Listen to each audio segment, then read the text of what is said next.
Hello everyone, welcome to my channel complete Shiksha. दोस्तों, इस video में हम लोग 40 क्वेश्चंस का सेट लगाने वाले हैं जो कि बिहार दरोगा मेंस एग्ज़ाम के लिए है। और अब तो डेट आ गया है, तो आप ज़्यादा से ज़्यादा प्रैक्टिस सेट लगाएं, साथ ही अपने टॉपिक को भी कवर करते रहें। तो चलिए स्टार्ट करते हैं अपने पहले क्वेश्चंस को। तो हमारा यहाँ पहला क्वेश्चन है, सिंधु घाटी सभ्यता से प्राप्त पशुपति शिल्प पर किस जानवर का अंकन नहीं है?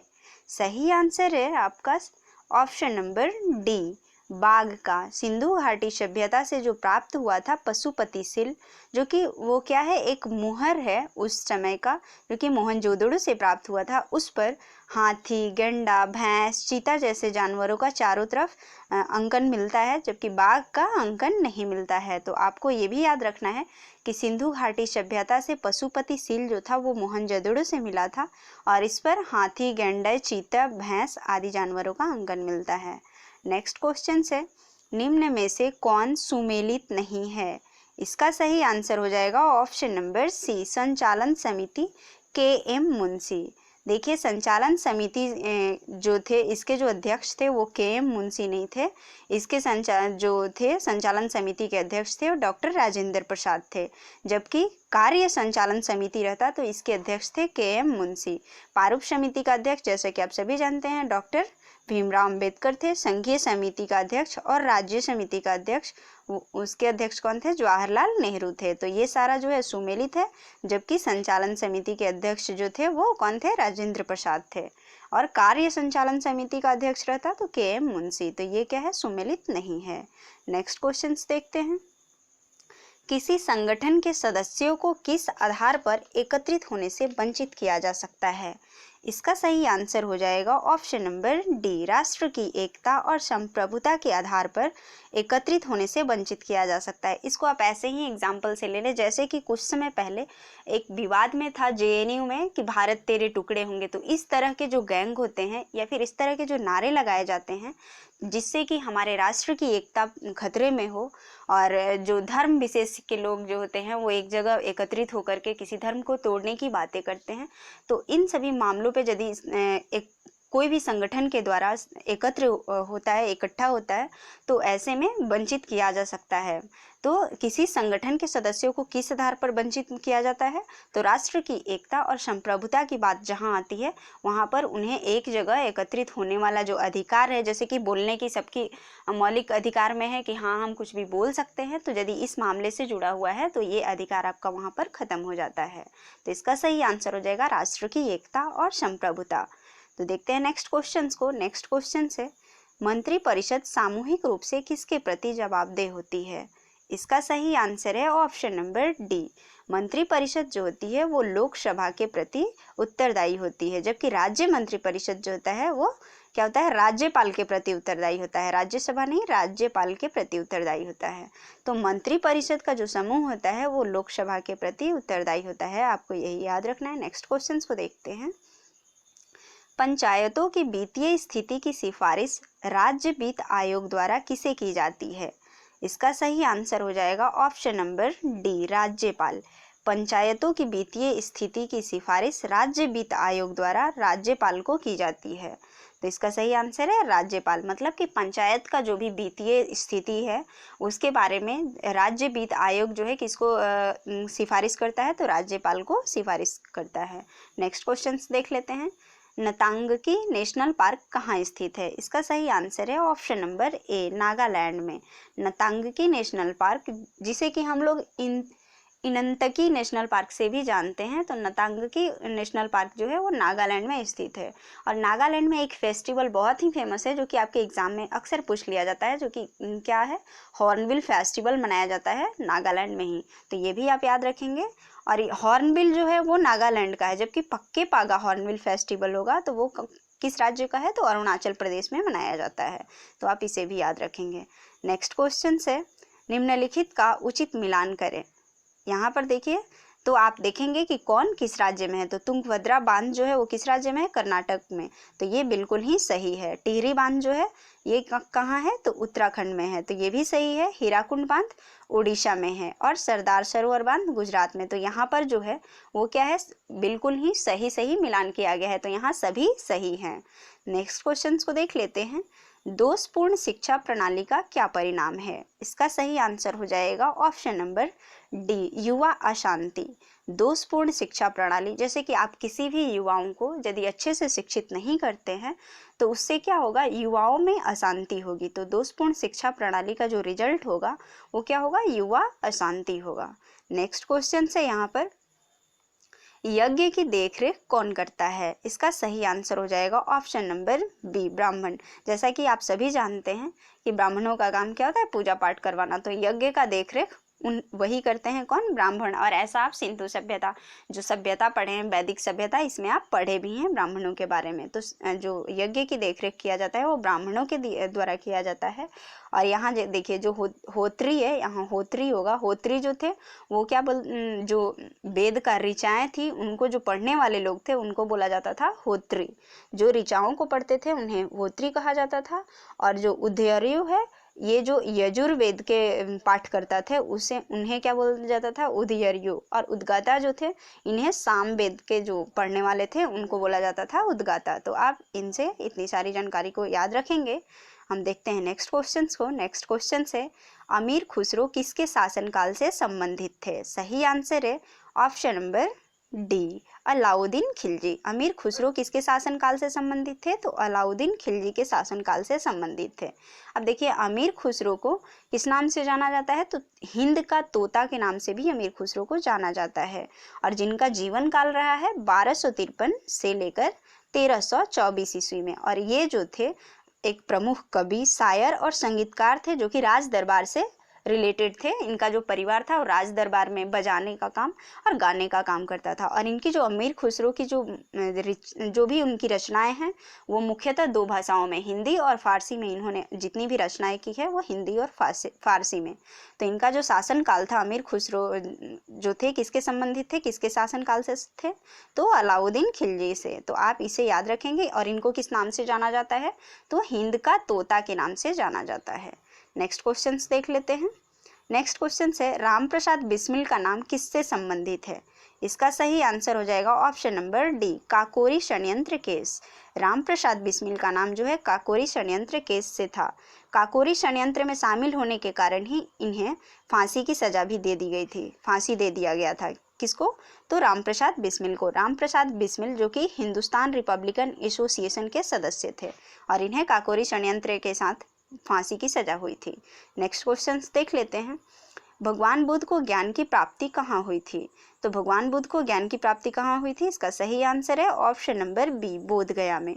बोधगया में भगवान बुद्ध को ज्ञान की प्राप्ति हुई थी। अब इनके जन्म की बात कर ले तो इनका जन्म जो हुआ था वो कपिलवस्तु में हुआ था, कपिलवस्तु लुम्बिनी में। और कब हुआ था? 563 ईसा पूर्व में इनका जन्म हुआ था। भगवान बुद्ध को ज्ञान की प्राप्ति बोधगया जो कि किस राज्य में है? तो बिहार राज्य में स्थित है। और इनको 35 वर्ष की आयु में प्राप्त हुआ था ज्ञान की प्राप्ति। और पीपल वृक्ष के नीचे निरंजना नदी के किनारे, निरंजना जिसको फाल्गु नदी से भी जानते हैं। और कितने साल की तपस्या के बाद? तो 6 साल की तपस्या के बाद इन्हें ज्ञान की प्राप्ति हुई थी। और इनका जो प्रथम उपदेश था इन्होंने अपना कहाँ पर दिया था? तो सारनाथ में प्रथम उपदेश को दिया था इन्होंने। और किस भाषा में? तो पाली भाषा में। और सर्वाधिक जो उपदेश इन्होंने दिया वो सबसे ज़्यादा कहाँ दिया? तो कौशल की राजधानी श्रावस्ती में दिया। तो आपको इस क्वेश्चन से इन सब को आप याद रखेंगे क्योंकि ये एग्जाम में एक क्वेश्चन इससे रहते ही रहते हैं, पूछ लिए जाते हैं। तो इसलिए आप बुद्ध धर्म और जैन धर्म को अच्छे से कंप्लीट करेंगे। और आपको यदि हमारी वीडियोस अच्छी लगती है तो आप हमारे चैनल पर नए हैं तो आप इसे सब्सक्राइब कर ले ऐसे ही वीडियोस को देखने के लिए। और इसे ज़्यादा से ज़्यादा लोगों के साथ शेयर भी करें जिससे आपके साथ साथ और लोग भी हमसे जुड़ पाएँ। तो देखते हैं नेक्स्ट क्वेश्चन को। नेक्स्ट क्वेश्चन है, हम्पी में विजयनगर के भावनावशेष को किसने प्रकाश में लाया? इसका सही आंसर है option number A, Andrew Fraser. Andrew Fraser ने हम्पी में जो विजयनगर साम्राज्य था उसके जो भावनावशेष, जो कि वहाँ जो खंडर है, मतलब उस टाइम का जो अवशेष मिला, किस टाइम पे खोजा गया? तो एंड्रयू फ्रेजर ने प्रकाश में लाया था। एंड्रयू फ्रेजर के द्वारा ही ये कोशिश की गई थी ढूंढने का। और कब किया गया था?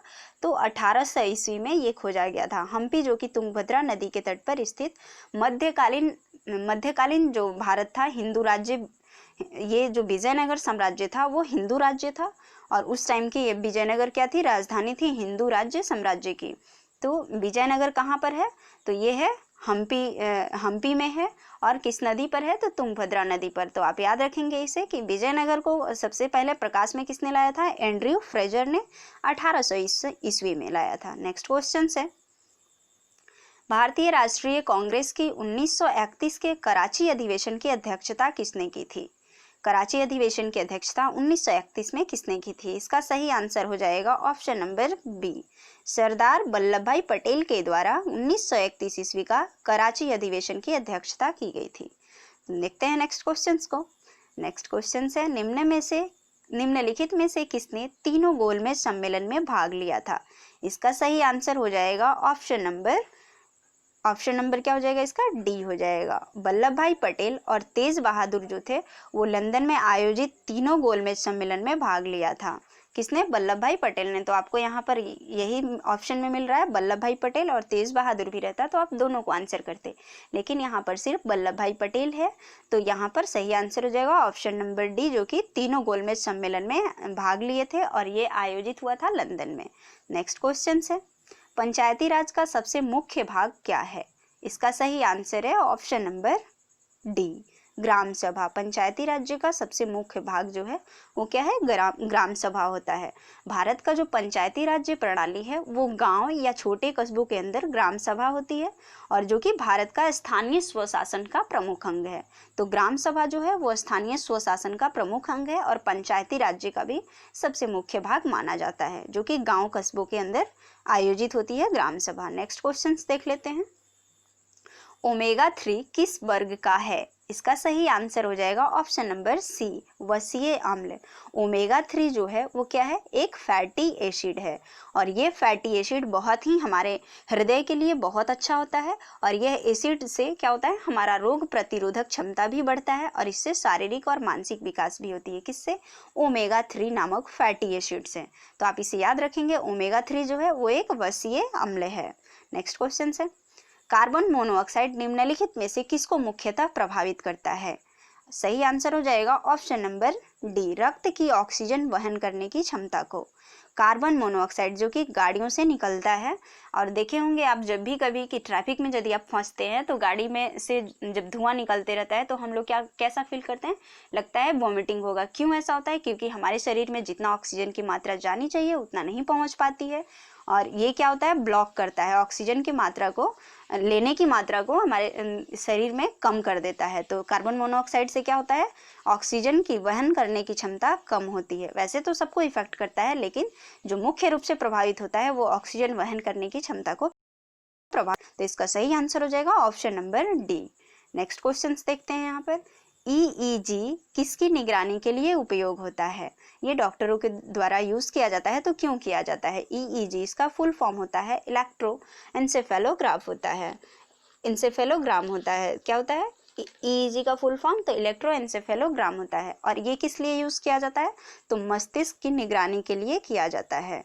और हृदय के लिए यूज किया जाता है जिसका नाम है ECG, इलेक्ट्रोकार्डियोग्राफ। तो ECG का यूज किस लिए किया जाता है, हृदय के लिए, और EEG का यूज किया जाता है मस्तिष्क दिमाग के लिए। नेक्स्ट क्वेश्चंस देख लेते हैं, स्थिति विज्ञान निम्नलिखित में से किससे संबंधित है। इसका सही आंसर है ऑप्शन नंबर डी, आंकड़ों का अध्ययन। स्थिति विज्ञान आंकड़ों के अध्ययन के लिए प्रयोग किया जाता है। स्थिति विज्ञान मतलब स्टैटिस्टिक्स, जो कि सांख्यिकी जिसको बोलते हैं, जो कि मैथ्स की एक शाखा है, मैथ्स का ही एक ब्रांच है, और वो क्या करता है, आंकड़ों का अध्ययन हम लोग उसमें करते हैं। तो स्थिति विज्ञान आंकड़ों के अध्ययन से संबंधित है। किस विटामिन की कमी से रिकेट्स नामक रोग होता है। इसका सही आंसर है option number B, vitamin D की कमी से रिकेट्स नामक रोग जो होता है हो जाता है। और इसका जो विटामिन डी का रासायनिक नाम होता है वो क्या होता है, कैल्सीफेरॉल होता है, जो कि बच्चों में विटामिन डी की कमी से क्या हो जाता है, सूखा रोग या रिकेट्स नामक रोग हो जाता है। और इससे क्या होता है कि कैल्शियम और फास्फोरस जो होती है वो कम हो जाती है, जिससे कि हड्डियां कमजोर और नरम हो जाती है, और बच्चों का अच्छे से विकास नहीं हो पाता है विटामिन डी की कमी से। नेक्स्ट क्वेश्चन है, आइंस्टीन को नोबेल प्राइज किस कार्य के लिए मिला था। इसका सही आंसर है ऑप्शन नंबर सी, प्रकाश विद्युत प्रभाव। आइंस्टीन को नोबेल प्राइज जो मिला था वो प्रकाश विद्युत प्रभाव के लिए दिया गया था। और कब दिया गया था, तो 1921 ईस्वी में इन्हें भौतिकी में नोबेल प्राइज मिला था प्रकाश विद्युत प्रभाव के लिए। तो आप इसे याद रखेंगे। कब मिला था? 1921 ईस्वी में। प्रकाश विद्युत प्रभाव के लिए नोबेल प्राइज आइंस्टीन को दिया गया था। कोशिका का शक्ति स्रोत, powerhouse of the cell किसे कहते हैं? इसको इंग्लिश में powerhouse of the cell कहते हैं, तो हिंदी में कोशिका का शक्ति स्रोत किसे कहा जाता है? तो इसका सही आंसर है ऑप्शन नंबर डी, माइटोकॉन्ड्रिया को कोशिका का शक्ति स्रोत, मतलब शक्ति घर बोल सकते हैं आप इसको। कोशिका का शक्ति घर माइटोकॉन्ड्रिया को कहा जाता है। Powerhouse of the cell mitochondria होता है। नेक्स्ट क्वेश्चन है, सुब्रतो कप किस खेल से संबंधित है? इसका सही आंसर है ऑप्शन नंबर ए, फुटबॉल से। सुब्रतो कप जो है वो फुटबॉल से संबंधित होता है। नेक्स्ट क्वेश्चन है, ऊर्जा का सबसे बड़ा वैकल्पिक स्रोत क्या है? सही आंसर है ऑप्शन नंबर ए, सौर ऊर्जा। सौर ऊर्जा जो है ऊर्जा का सबसे बड़ा वैकल्पिक स्रोत होता है, और सौर ऊर्जा का मतलब होता है सूर्य से प्राप्त होने वाली ऊर्जा, जिससे कि किसी प्रकार का प्रदूषण भी नहीं होता है, इसलिए ये सबसे बड़ा वैकल्पिक स्रोत माना जाता है, और है भी ये वैकल्पिक स्रोत सबसे बड़ा। सौर ऊर्जा जो है वो सबसे बड़ा वैकल्पिक स्रोत है, और इससे कोई भी प्रदूषण नहीं होता है। नेक्स्ट क्वेश्चन है, आंतरिक सुरक्षा अकादमी कहाँ स्थित है? इसका सही आंसर है option number D, mount Abu में। आंतरिक सुरक्षा अकादमी जो कि कहाँ स्थित है? माउंट आबू में स्थित है। नेक्स्ट क्वेश्चन है, केरल में मार्शल आर्ट को किस नाम से जाना जाता है? इसका सही आंसर है ऑप्शन नंबर सी, क्लारीपायट्टू।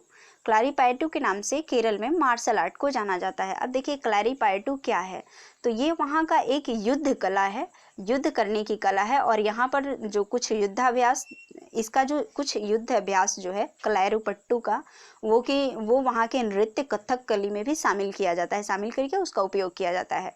और केरल के जो योद्धा जाति है जिसका नाम है नायर एलहवा, उसके द्वारा ये क्लारीपयट्टू नाम का एक युद्धाभ्यास है, इसको उपयोग किया जाता है। तो मार्शल आर्ट को केरल में किस नाम से जाना जाता है? क्लारीपयट्टू नाम से जाना जाता है, और वहाँ की जाति जो है योद्धा जाति नायर और एलहवा द्वारा यूज किया जाता है क्लारीपयट्टू को। नेक्स्ट क्वेश्चन है, एग्जाम वॉरियर्स के ब्रेल संस्करण का विमोचन किसने किया? इसका सही आंसर है option number C, Thawarchand Gehlot के द्वारा एग्जाम वॉरियर्स के ब्रेल संस्करण का विमोचन किया गया है। तो यहाँ आपके लिए इम्पोर्टेंट होता है कि एग्जाम वॉरियर्स बुक के लेखक कौन हैं, क्योंकि इसके ब्रेल संस्करण को थावरचंद गहलोत के द्वारा विमोचित किया गया है। तो एग्जाम वॉरियर्स जो पुस्तक है वो हमारे देश के प्रधानमंत्री नरेंद्र मोदी के द्वारा लिखित एक पुस्तक है। एग्जाम वॉरियर्स के लेखक कौन है? प्रधानमंत्री नरेंद्र मोदी। और इसका जो ब्रेल संस्करण हुआ, इसके विमोचन कौन किया? थावरचंद गहलोत। तो थावरचंद गहलोत जो है वो अभी क्या है? तो ये अभी हमारे देश के क्या है? सामाजिक व न्यायिक मंत्री हैं। नेक्स्ट क्वेश्चन देख लेते हैं। नेक्स्ट क्वेश्चन है, किस देश ने अंतरिक्ष में अपना पहला उपग्रह को लॉन्च किया है? इसका सही आंसर हो जाएगा आपका इथोपिया होगा। यहाँ पर मान लीजिए इथोपिया है, इथोपिया आप देख लेंगे, यहाँ पर टाइपिंग में छूट गया है इसका। तो इथोपिया जो है, इथोपिया ने अभी अपना पहला उपग्रह को लॉन्च किया है। इथोपिया के बारे में बात कर ले तो इसका कैपिटल है आदिस अबाबा, और वहाँ की जो मुद्रा है वो क्या है? बीर है। और मिस्र जो है, मिस्र अपना सबसे पहले अंतरिक्ष में पहला उपग्रह जो लॉन्च किया था वो 1988 में किया था, जो कि मिस्र का पहला उपग्रह 1988 में लॉन्च किया गया था। और इथोपिया अभी 2019 में ही 19 लास्ट में 20 में क्या किया है? लॉन्च किया है। इथोपिया अपना पहला अंतरिक्ष में पहला उपग्रह को लॉन्च किया है, तो आपको याद रखना है। नेक्स्ट क्वेश्चन है, turbulence and triumph the Modi year के लेखक कौन है? इसका सही आंसर हो जाएगा option number C, A and B, मतलब भारती एस प्रधान और राहुल अग्रवाल के द्वारा turbulence and triumph the Modi years पुस्तक को क्या किया गया है? लिखा गया है, जो कि हमारे देश के इस पुस्तक का विमोचन हमारे देश के उपराष्ट्रपति एम वेंकैया नायडू के द्वारा लॉन्च किया गया। तो इसके लेखक आपको याद रखना है भारती एस प्रधान और राहुल अग्रवाल हैं, turbulence and triumph the Modi years. क्योंकि ये अभी का ही बुक है तो आपके एग्जाम में ऐसे क्वेश्चंस देखने को मिल सकते हैं। तो नेक्स्ट क्वेश्चन है, पूर्व प्रधानमंत्री अटल बिहारी वाजपेयी की प्रतिमा कहाँ स्थापित की गई है? इसका सही आंसर है ऑप्शन नंबर ए, लखनऊ में।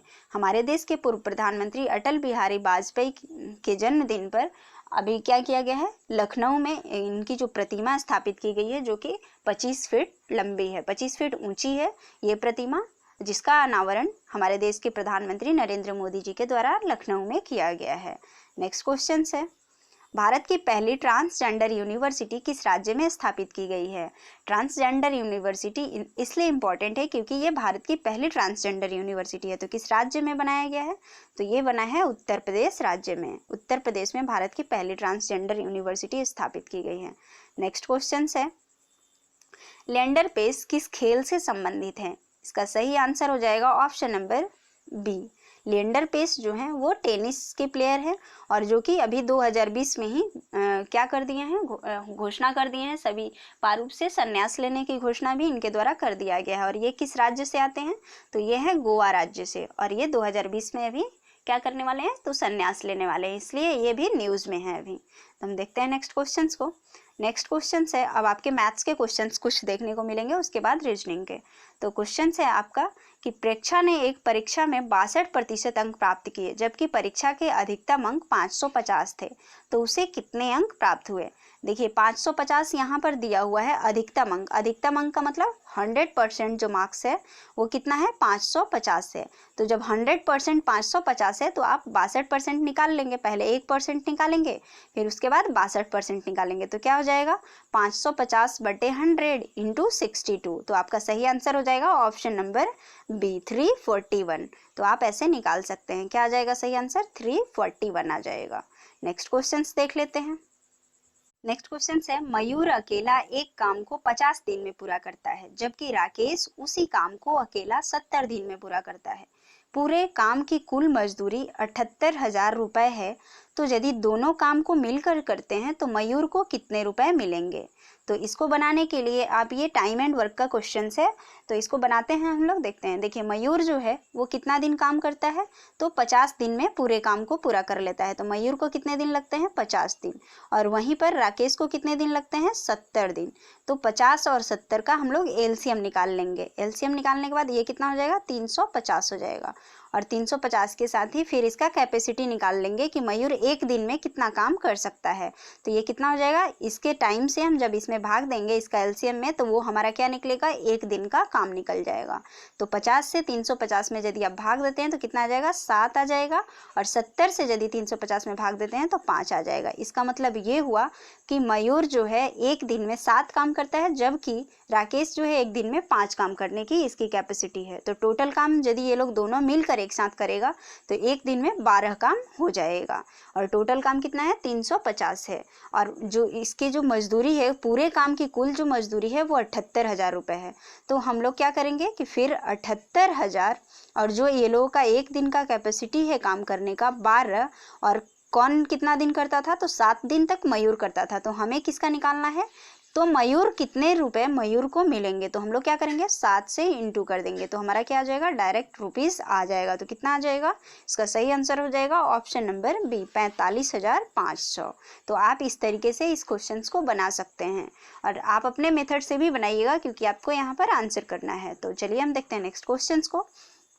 नेक्स्ट क्वेश्चन है, एक परीक्षा में पूर्व को 60% अंक प्राप्त हुआ तथा एक अन्य परीक्षा में उसे 25 में से 18 अंक प्राप्त हुए, तो उसका कुल प्रतिशत था 67.5% था, मतलब 67.5% था। पहले परीक्षा कितने अंकों की थी? देखिए 2 परीक्षा हुआ, एक में उसे 60% अंक प्राप्त हुआ, दूसरे परीक्षा में उसे 25 में से 18 अंक मिले, और जो दोनों का प्रतिशत हुआ उन दोनों परीक्षाओं का वो कितना था, 67.5 था। तो पूछा है कि पहले परीक्षा कितने अंकों की थी, तो हमें पता नहीं है क्योंकि पहले परीक्षा में सिर्फ 60 अंक प्राप्त हुआ है, यही बताया गया है। तो मान लेते हैं कि पहले का पूर्णांक जो था, पहले पूरा अंक जो कितना था, x का था, तो x का 60% उसे मिला है, तो x का 60% और प्लस उसको कितना मिला है, 25 में से 18 अंक, दूसरे वाला में कितना किया है वो 18, तो पूर्णांक कितना हो जाएगा टोटल, तो यहाँ नीचे हो जाएगा x, क्योंकि टोटल पूर्णांक हमने x लिया है एक परीक्षा का, और दूसरे का कितना है 25 है, और इसके बाद जो परसेंटेज मिलता है उसका कितना होता है 67.5 हो जाता है, तो यहाँ पर 67.5। अब इसको आप सॉल्व करेंगे तो आ जाएगा आपका ऑप्शन नंबर सी। सही आंसर क्या हो जाएगा, ऑप्शन नंबर सी, 15 अंक का पहले वाला परीक्षा हुआ था जिसमें उसे 60% अंक मिला था। तो आप इसको सॉल्व करेंगे, हम यहाँ पर सॉल्व नहीं कर पाएंगे, आप इसको जरूर कॉपी पर सॉल्व कर लीजिएगा। तो इस तरीके से आपको ये क्वेश्चन समझ में आ गया होगा, क्योंकि पहले वाले में उसको सिर्फ 60% अंक मिल रहा है। तो हमने मान लिया वहाँ पर कि x जो है x का 60% मिल रहा है और दूसरे वाले में 18, और टोटल पूर्णांक जो होगा कितना है x + 25 हो जाएगा। तो आप इसको सॉल्व कर लेंगे। नेक्स्ट क्वेश्चन है, टॉम और जेरी के साथ एक साथ मिलकर दीवार को 4 दिन में बनाते हैं। देखिए, टॉम और जेरी साथ काम कर दीवार को 4 दिन में बनाते हैं, जबकि अकेला टॉम पूरा काम करने में 6 दिन का समय लगता है। इसी काम को अकेले पूरा करने में जेरी को कितना समय लगेगा? मतलब टॉम एंड जेरी, ये भी टाइम एंड वर्क का है। तो आप देख लेंगे कि टॉम प्लस जेरी जो है कितना दिन में काम करता है? 4 दिन में टोटल काम कर लेता है। वहीं पर टॉम जो है अकेले 6 दिन में करता है। तो इन दोनों का यदि आप एलसीएम निकालेंगे कितना आएगा? 12 आ जाएगा।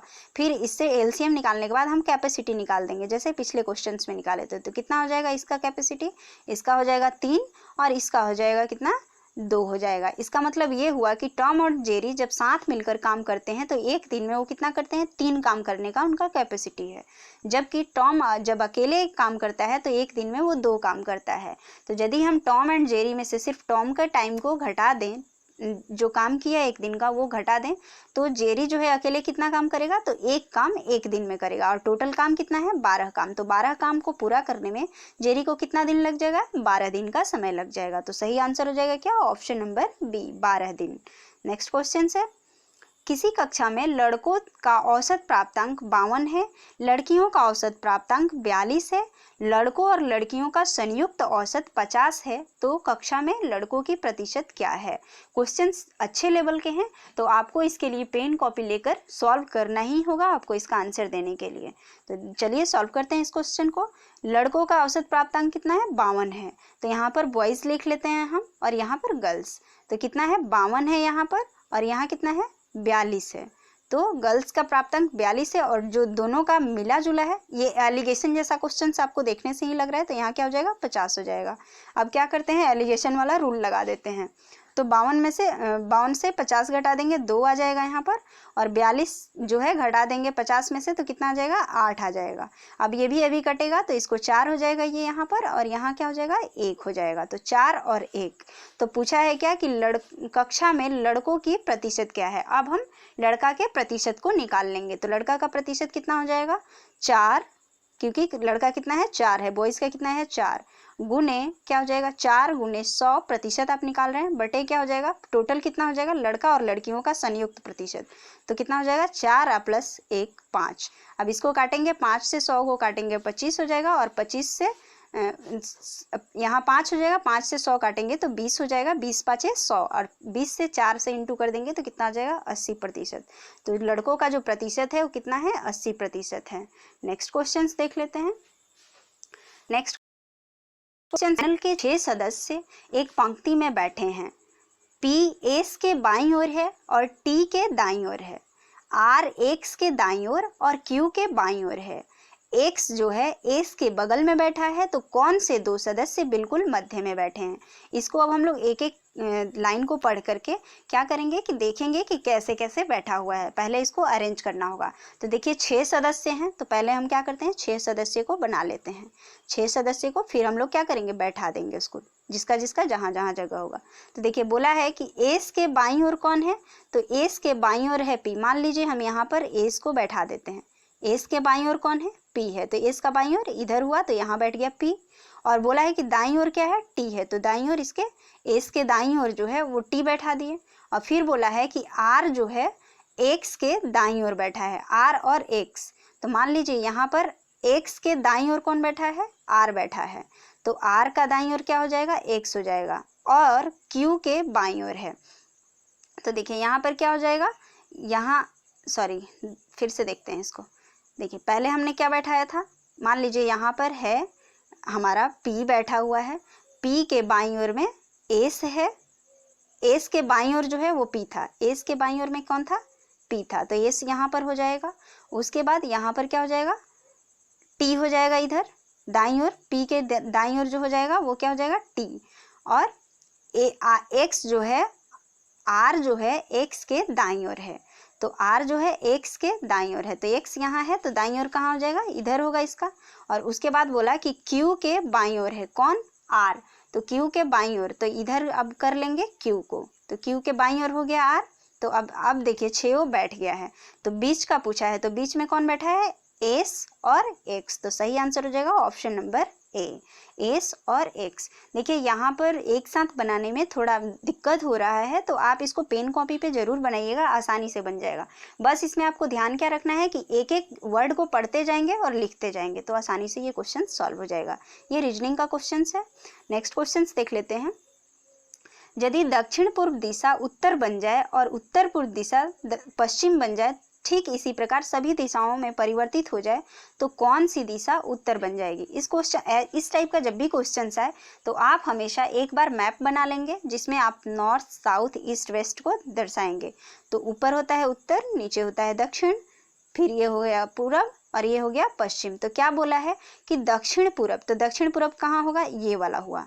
दक्षिण पूरब क्या कहता है, उत्तर को क्या कहता है, ये दक्षिण पूरब बन जाए, दक्षिण पूर्व बना देता है। दक्षिण पूर्व जो है वो क्या बन जाता है, उत्तर बन जाता है। तो उत्तर बनता है कौन, दक्षिण पूरब। तो यहाँ से यहाँ तक बनाने में, उत्तर बनाने में कितना दूर चलना पड़े इसको, तो यहाँ से आप देखेंगे कि ये जो होता है कितने डिग्री का होता है, 45 डिग्री, और यहाँ से यहाँ तक का जो होगा वो कितना होगा, 90 डिग्री। तो ये दोनों को यदि आप ऐड करेंगे तो कितना हो गया, 135 डिग्री। और 135 डिग्री ये किस डायरेक्शन में जा रहा है, ये भी आपको ध्यान रखना है।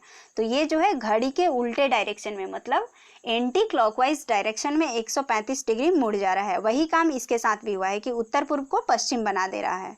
तो ऐसे ही ये दिशा परिवर्तन हो रहा है, मतलब 135 डिग्री ये एंटी क्लॉकवाइज डायरेक्शन में जा रहा है। तो अब उत्तर दिशा है, इस उत्तर दिशा को 135 डिग्री यदि आप मूव करते हैं तो किधर आ जाएगा, देखिए यहाँ से यहाँ 90 हुआ और यहाँ से यहाँ 45 हुआ, तो ये किस दिशा में आ जा रहा है, तो ये आ जा रहा है आपका दक्षिण पश्चिम। तो इसका सही आंसर क्या हो जाएगा, ऑप्शन नंबर डी हो जाएगा, दक्षिण पश्चिम हो जाएगा। तो आज के लिए बस इतना ही। आप अपना स्कोर को कमेंट बॉक्स में ज़रूर बताइएगा, और यदि आप हमारे चैनल पर नए हैं तो ऐसे ही वीडियोस के लिए आप हमारे चैनल को सब्सक्राइब कर लीजिए, और यदि आपको वीडियोस अच्छी लगती है तो आप इसे लाइक भी कर दीजिए। Thank you.